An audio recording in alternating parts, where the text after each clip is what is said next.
Investigation is underway after a man was fatally in Kalihi. It happened around 11:15 last night between Beckley Street and the Like off-ramp.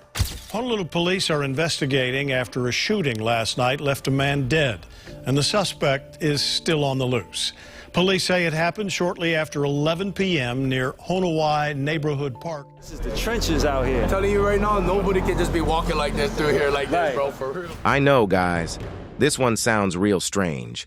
Blood and Crips in Hawaii, that paradise we all want to visit. Who would have thunk that? It's stranger than fiction, guys, but it's as real as it gets. And these guys mean business, no doubt. Not only are there Crip and Blood gang members in Hawaii, these guys ain't playing, I tell you. That's like that hood down there, that's like Crips, straight Crips. That's get the SOS, the hard knocks, get all those. And up here is like Eastside Power Rules, Bloods, you know? Imagine that, right in Hawaii, guys. The thing is, the Crip and Blood gangs in Hawaii are so entrenched that their gang wars reportedly paint the beaches of Hawaii red sometimes. Trust me, you're in for a wild ride, guys. Picture this. A clash between two rival gangs straight out of a movie. It's like something you'd hear whispered about on the streets. But this time, it's real. These gangs, the Crips and the Bloods, brought their beef all the way from LA to the paradise of Hawaii. Rumor has it, tensions keep boiling over so much that what ensues is nothing short of chaotic. Think beach brawls, turf wars, and showdowns under the island's sun. But here's where it gets interesting. This isn't just any gang rivalry. It's a clash of cultures, of histories, and of identities. It's a story of power, loyalty, and survival in a place known for its beauty, but hiding a darker side. So, get ready to dive deep into the heart of this conflict. This is one tale you won't want to miss. Get ready for the juiciest, most intense gang war story, straight from the beaches of Hawaii. Picture this. Families playing in the gentle waves, tourists snapping photos of the sunset, all while just a few miles away, members of the Crips and Bloods were engaged in a deadly game of cat and mouse. For most visitors to Hawaii, the idea that there is danger lurking beneath the surface is almost laughable. This is Hawaii, the home of sunshine and so many smiles. They come for a relaxing vacation, unaware that even here, walking into the crossfire of a gang war is not far-fetched. It all started with a little thing called migration. You see, back in the day, folks from California, including some who were part of these gangs, started making their way over to Hawaii. Maybe they were looking for a fresh start, chasing opportunities, or just seeking a change of scenery. Whatever the reason, they brought along the street vibes and gang culture they knew back home. Now, Hawaii might seem like paradise, but it's got its share of struggles too. Like anywhere else, there are communities facing tough times, grappling with poverty and trying to find their way in a complex world. And that's where the Crips and Bloods found their opening. Here's the kicker. With their established reputation and structures from LA, these gangs didn't waste any time making moves in Hawaii. Rumor has it they saw the islands as ripe for the taking, with new territories to claim and a market for their activities. But it wasn't just about territory, it was about something deeper, a sense of belonging, identity, and power. For some, joining a gang offered a sense of family they might not have had elsewhere. For others, it was about survival in neighborhoods where opportunities seemed scarce. But here's where it gets interesting. As the Crips and Bloods established themselves in Hawaii, they didn't just replicate what they knew from the mainland, they adapted to the local scene, blending their style with Hawaiian culture and slang, creating something entirely new. You see, in Hawaii, ohana, family, is everything. And these gangs, in their own twisted way, became a sort of ohana for their members. They had their own rituals, their own codes, their own way of doing things. But they didn't stop there. The gangs started throwing their weight around, pushing out anyone who got in their way. They'd intimidate beachgoers, vandalize property, and even resort to violence to assert their dominance. But hey, they're not just chilling in Hawaii. They've got connections all over, even on the mainland and in other countries. These Hawaiian gangs weren't just sticking to their own turf. They started getting into some serious businesses, like drug tea. Rumor has it, they're moving all sorts of stuff. You name it, they're probably dealing with it. But how are they doing it?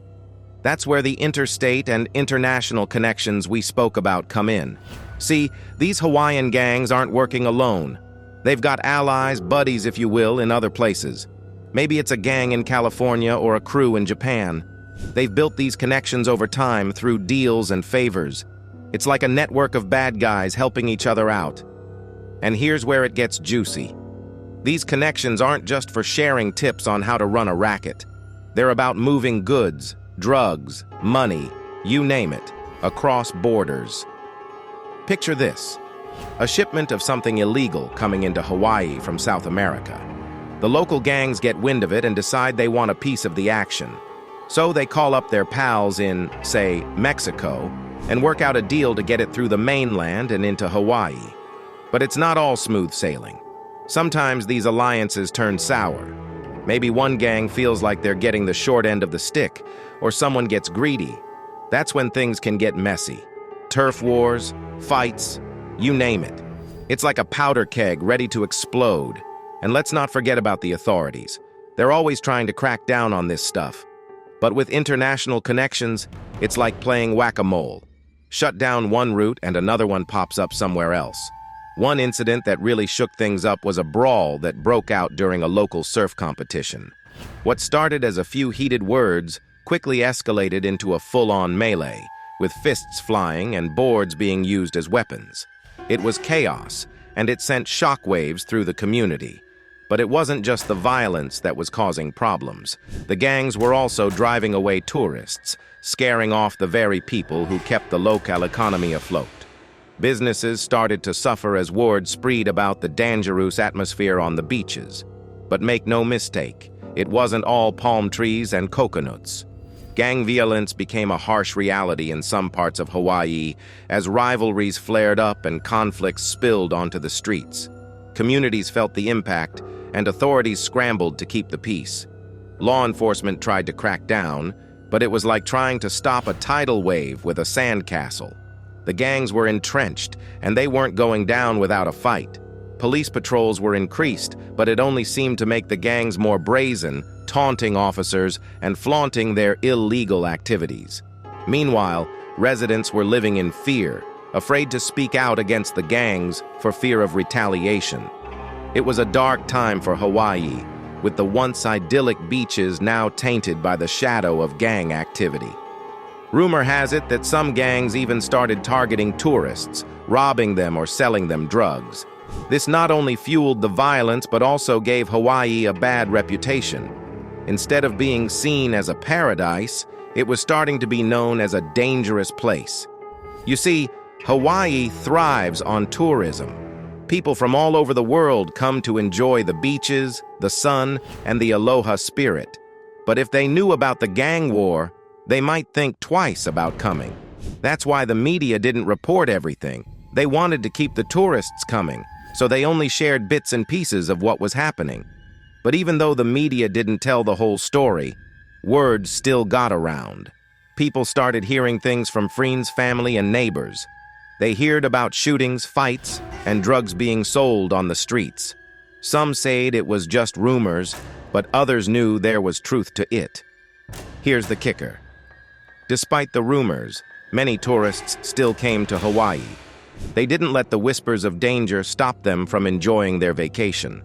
After all, they reasoned, every place has its problems. But for the locals, it was a different story. They lived with the reality of the gang war every day. They saw the graffiti on the walls, heard the sirens in the night, and felt the fear in their hearts. They knew that behind the paradise facade, there was a darker truth. As time went on, the media started to report more about the gang war. They couldn't ignore it anymore, not when it was spilling out into the streets for everyone to see.